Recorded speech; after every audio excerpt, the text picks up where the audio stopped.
Hey there, my name is Shane Craddock, and this is the Inner Edge podcast, where I share a different take on how to lead and live a sustainable, high-performance life. Over the course of different episodes, I'm going to challenge the belief that tension, stress, and struggle are essential to success and creativity. My experience is that there's an easier way, there's a better way, and indeed there's an essential way that we need to explore for the times that we live in. So let's go ahead, let's jump in and explore.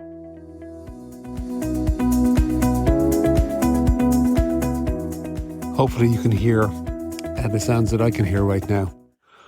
I'm standing in the middle of a place called Glendalough.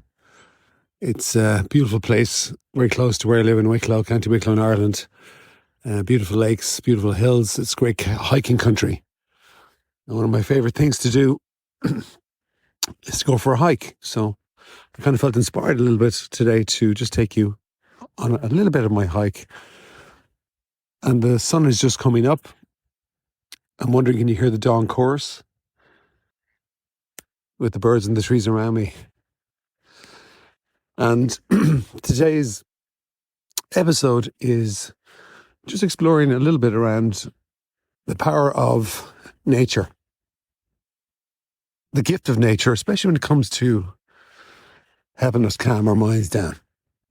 And a lot of what I talk about in the Inner Edge is obviously about the inner game. It's about the fact that you have a mind, the fact that you think, and then how do you use these to your advantage? Because a lot of the time we can use them against ourselves, like our mind can turn against us. And I was only chatting to somebody during the week and asking them, they were quite stressed, anxious, and I felt as I was speaking to them that while we're making a little bit of progress, I didn't feel that they were relaxing enough for them. So I just asked them, I said, listen, what's the one thing you can do over the next 24 hours that would really, really just help you relax? And they said to me, after a few seconds of reflection, I think if I just go outside and I sit amongst the trees in my garden, that'll help me relax. So that's what they suggested they do. And it made a big difference. And what was striking to me was that help was just outside their door. And B, it just reminded me again, something that I talk about a lot with clients anyway, is the power of nature. And as I'm walking along here, on a well-beaten path in the middle of all these trees and birds and animals. It's amazing just to realize, for me, this is the gift of it. I think this is one of the reasons why I love hiking, is that apart from the exercise and the beautiful vistas, especially on a day like today, because it's blue skies, sun, birds singing, spring is definitely in the air.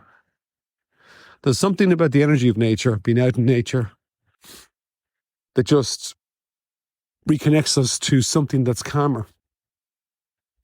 And I can't remember where I heard this, but it just made me think about this phrase of the speed of light versus the speed of life. And business in particular these days is all about the speed of light. And speed in business is a competitive advantage. I mean, look at what Amazon have done in terms of their speed of ordering, speed of delivery, speed of service. We value speed when it comes to ourselves as customers. But the downside is that, certainly from what I see, everything is speeding up for people. When things speed up for most people, it means their minds are speeding up. And if you have a busy mind, you have a busy life.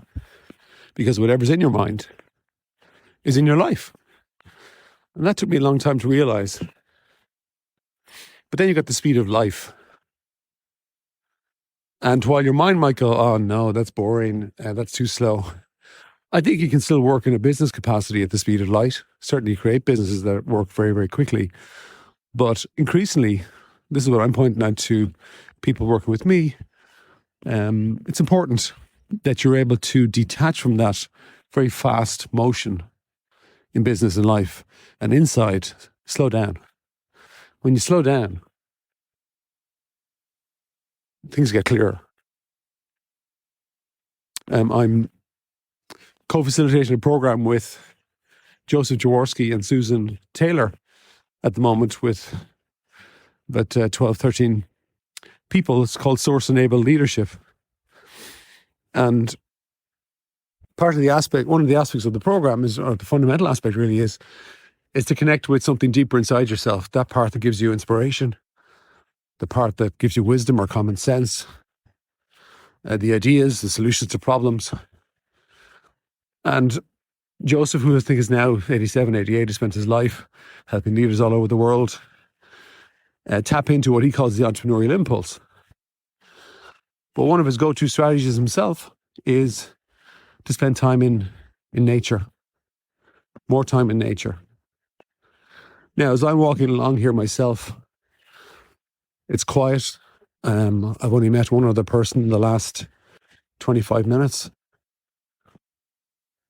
Hopefully you can hear me walking on the boardwalk now, maybe I'm guessing. The birds are still singing. But what I've realized as I've been walking along is the busyness of my own mind. And just by watching that, it allows my mind, for me anyway, to settle. I'm slowing myself down. I'm focusing on what I can hear. I'm tuning into my senses, slowing my breath down, becoming more conscious of myself walking. It's a very practical way to slow your mind down. Some people, including myself, might do meditation to practice that during the day. But what I love in particular about this kind of exercise, getting out into nature, going for a walk, is I can deliberately practice tuning into my senses. Because if you say to somebody, hey, slow your mind down, what usually happens is they get a bit stressed because they go, how do I do that? So I wonder, as you're listening to this, how do you do that? How do you slow your mind down? Can you see any value in that? For me, there's the ultimate value. And Joseph Jaworski, that I mentioned a minute ago, told me a story about when he was a child, and I think maybe he was 12, 13, in one of his summers, there was a neighbour whose name was Curlo, and he was, I think, of native American Indian extraction. But that was his heritage. And he taught Joseph over summer how to hunt like a Native American Indian. But he had this phrase, walk one, listen two. You walk one, you stop, and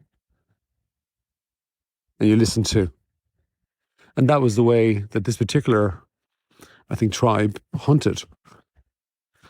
And he used this phrase then to become you can bring that into life, into your business, to become a still hunter, to bring more and more stillness into your life. But that does require walking one, listening twice. So if you've listened to this podcast from the beginning, you'll probably have come across one of the episodes where I talk about an experience in my own life where I was very severely depressed, entered into a period of suicidal ideation, luckily escaped it, and went into counselling for a period of time. Wow, sorry, I've just arrived up here at the main lake in Glendalough, and I'm not sure I've ever seen it like this. It's perfectly calm. There's a layer of of fog or mist kind of floating gracefully over the surface of the water from left to right. I'm looking at a valley with just a clear sheet of glass. That's what it looks like, glass, even though it's water. Trees on both sides, like a V shape. And it's a great, it's a great coincidence that talking about the value of a calm, clear mind, and looking at a calm, clear lake. So back to what I was talking about with the depression. I was lucky enough to get counselling with a great person. His name was Morris. And one of the first things that Morris suggested to me was that every day, I should go for a slow walk. I didn't know what that meant. So he explained that slow your body down. He said, when your mind is busy, your body gets busy, so you walk fast. Most people walk fast if you watch them to different degrees.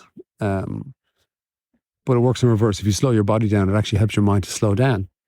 She said, try it. So I did. And yeah, it helped. It was hard though. So I realized how fast I walked. I can still do that. But one of the things that he added into it was, he said, look, if you want to go another step, well, then he suggested, as you're slow walking, just listen to each sense, pay attention to each sense. So what you see, what you hear, what you can feel. If you want to taste and smell as well.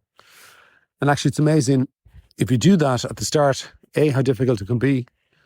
Realize how your mind gets distracted, how busy it is with thought. But actually then, if you persist, what an incredible gift it is. I mean, it's free, but it has a profound impact on your ability to kind of